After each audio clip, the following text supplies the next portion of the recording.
Today, we're diving right into a massive difference that trips up so many people. The difference between simply earning money and the actual mechanics of keeping it. You know, a lot of people believe that once they start earning a higher income, becoming rich is just a matter of waiting. But as we're going to see today, that's a pretty dangerous misconception. So I want you to ask yourself a somewhat provocative question right up front. Are you building actual wealth or just the illusion of it? We really need to challenge this common assumption that getting a raise automatically makes you wealthy. The truth is, the habits you develop after your income goes up will ultimately determine whether you build lasting wealth or just appear wealthy for a short period of time. Look at this staggering contrast in the data. The bottom 50% of the country keeps the vast majority of their net worth tied up in their primary home and their car. And remember, a car is a depreciating liability that literally loses value every single time you start the engine. Meanwhile, the top 1% completely prioritize income-producing assets. Their wealth is sitting in things like business ownership, index funds, and real estate that actually generates cash. Because here's the thing, earning money and keeping wealth are two entirely different skill sets. Learning the difference between an asset, which is something that has the potential to increase in value or pay you over time, and a liability, which is something that just regularly costs you money, well, it changes everything. History is absolutely full of people who earned millions but lost it all. Why? Because they allowed their lifestyle to inflate way faster than their investments. All right, here is our roadmap for today's explainer to debunk the 5 big financial myths keeping people from building wealth. 1. The illusion of safe money. 2. The dream home liability. 3. The survivorship bias trap. 4. Crossing the investing line. And 5. The magic of patience. Let's jump into Section 1, the illusion of safe money, why cash is a waiting room, not a destination. We really need to shatter the illusion that hoarding your cash in a standard bank account is somehow a safe strategy. For the wealthy, cash isn't a final destination, it's just a waiting room. Every dollar sitting there has somewhere else it's supposed to go. Think about it. If you bank with one of the massive brick-and-mortar banks, you're probably earning a microscopic 1/100th of 1% on your savings. But right now, the best high-yield savings accounts are offering around 4.5%. That means misplaced loyalty to your old bank is quietly costing you thousands of dollars a year for literally the exact same zero-risk storage. But the real silent killer here? That's inflation. If inflation is running at around 3.5% and your standard savings account pays 0.01%, your money is mathematically guaranteed to lose purchasing power. Your balance doesn't drop, so it feels safe, but it's actually just a slow, quiet way to get poorer. You absolutely have to at least move to a high-yield account just to tread water. Moving on to Section 2, the dream home liability and the hidden waves of lifestyle inflation. To really understand this, let's look at a hypothetical buyer named Diana. She perfectly represents the trap of lifestyle inflation. When Diana bought her home, she assumed, like most of us, that if she could afford the monthly mortgage, she could afford the house. But the mortgage is just the entry fee. The actual cost hits you in hidden waves, surging utilities for the bigger space, a brutal 1% annual maintenance reality, the massive furniture debt you take on to fill those empty rooms, and, let's be honest, the invisible social pressure to keep up with the neighborhood's lifestyle. Just look at Diana's actual numbers.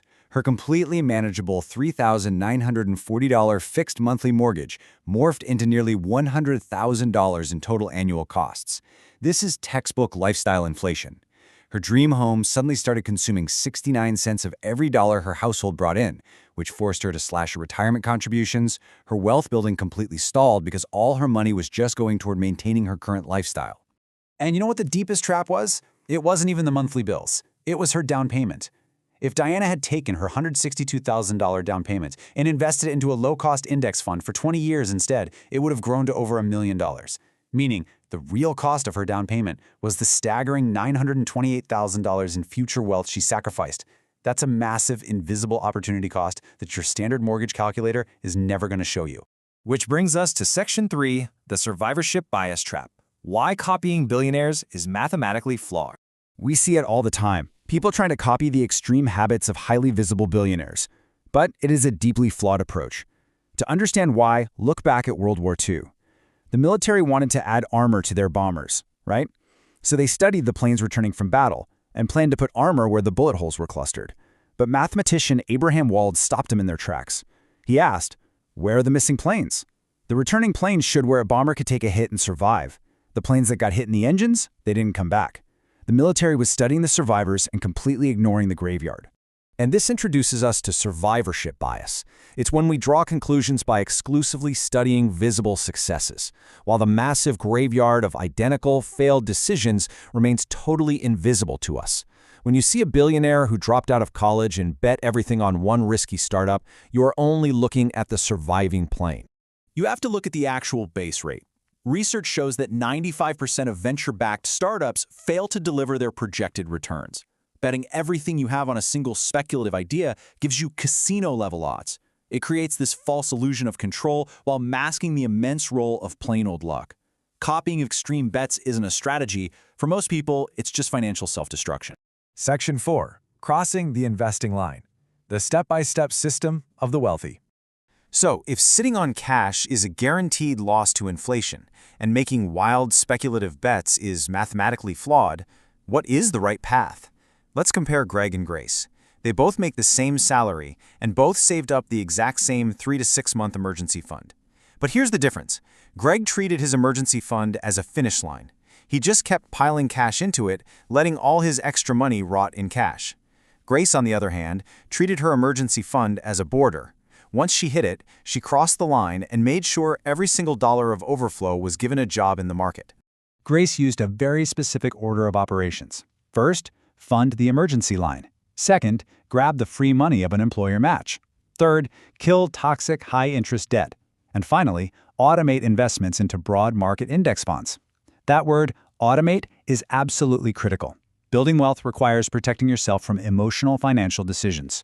When markets drop, people panic and sell. When markets surge, they get greedy. By automating your budget and your investments, you remove that emotional roller coaster completely. And when you do automate, you absolutely must buy low-cost index funds and avoid expensive, actively managed portfolios. Why? Because fees are a quiet killer. A seemingly tiny 1% management fee will quietly eat $40,000 out of a $10,000 investment over a 30-year period. You end up paying a massive premium to a professional who, statistically speaking, is probably going to underperform the basic plain index fund anyway. Finally, Section 5. The magic of patience, delayed gratification, and compound growth.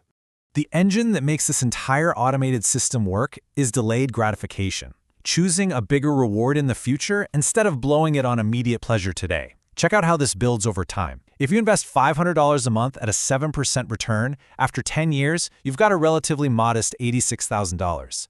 Honestly, it looks flat and kind of boring. But compounding isn't addition, it's acceleration. By year 30, it's $600,000. By year 40, it's over $1.2 million.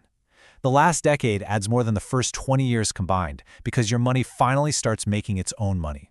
So here is the absolutely crucial takeaway. If you wait just 10 years to start investing, say you hold off from age 25 to 35, you don't just miss out on a few skip deposits. That 10-year delay costs you over $700,000 in future money at retirement. That is an absolute graveyard of money that simply never gets the chance to exist, all because of hesitation. Let's quickly summarize what we've learned today. Prioritize acquiring assets that actually generate income, rather than just liabilities that drain it. Be painfully aware of the hidden lifestyle inflation that comes with upgrading your life. Protect yourself from the survivorship bias of wild, extreme bets. Take emotion out of the equation by automating your system. And lastly, just let delayed gratification and compounding do the heavy lifting. Financial discipline is entirely about building a system that predictably builds wealth without ever needing to rely on luck. I'll leave you with this one final thought. Take a hard look at your own accounts today. Is your money actively working for you in the market, or is it just sitting safely at the edge of the line, slowly losing to inflation, waiting for a permission that you've been too hesitant to give? It is time to cross that line. Thanks so much for joining me for this explainer, and I will see you in the next one.